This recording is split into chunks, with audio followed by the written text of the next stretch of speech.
যেসব দাম নির্ধারণ করা আছে তার থেকে যদি বেশি দামে বিক্রি করা হয় সেই দোকান, সেই মার্কেটের সেই দোকানকে আমরা বন্ধ করে দেব। তেল সোয়াবিন ক্যান 1 লিটারে বিভিন্ন ব্র্যান্ডের এটা হবে 187 টাকা এবং তেল সোয়াবিন ক্যান 5 লিটার এটা হবে 906 টাকা।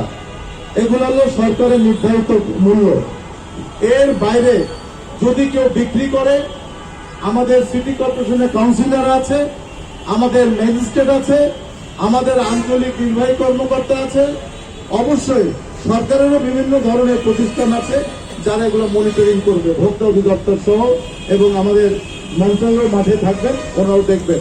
অর্থাৎ আমরা চাই একটি যৌথভাবে কোন সরকার নির্ধারিত যে চিনি বা তেলের যে দাম আছে তার থেকে কোনোভাবেই যেন কোনো জিনিসের দাম যেন বৃদ্ধি না করা হয়, এটি আমরা মনিটরিং করার জন্য এই প্রথমবারের মতন আমরা সিটি কর্পোরেশন থেকে 11টি মার্কেটে আমরা ইলেকট্রিক্যাল বোর্ড লাগিয়ে দিয়েছি এবং আমাদের সিটি কর্পোরেশন থেকে বিভিন্ন মার্কেট তদারক করার জন্য আমি অলরেডি কমিটি করে দিয়েছি এবং আমাদের প্রত্যেকটি সম্মানিত কাউন্সিলর থেকে আমরা বলেছি বাজারে গিয়ে গিয়ে এগুলোকে মনিটরিং করার জন্য, এবং আমরা যে কাগজটা পাবো প্রত্যেকদিন বেলা 3টার সময় কৃষি মন্ত্রণালয় থেকে সেটি আমরা আমাদের কাউন্সিলর থেকে দিয়ে দিব।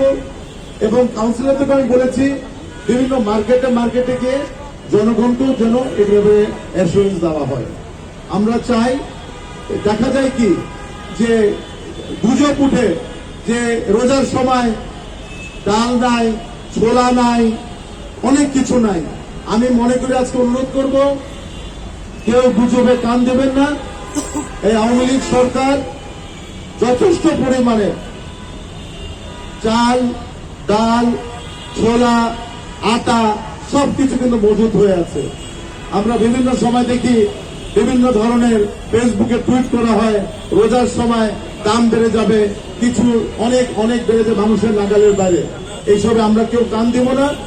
আমরা সবাইকে অনুরোধ করব, মাননীয় প্রধানমন্ত্রী জননেত্রী শেখ হাসিনার নেতৃত্বে এই সরকারের যথেষ্ট পরিমাণ খাদ্য মজুদ আছে এবং এই রোজার সময় সবাই যেন আমরা সুন্দরভাবে আমাদের এই রমজানুল মোবারক আমরা মাসকে পালন করতে পারি, এই জন্য আমরা দাম রেখেছি।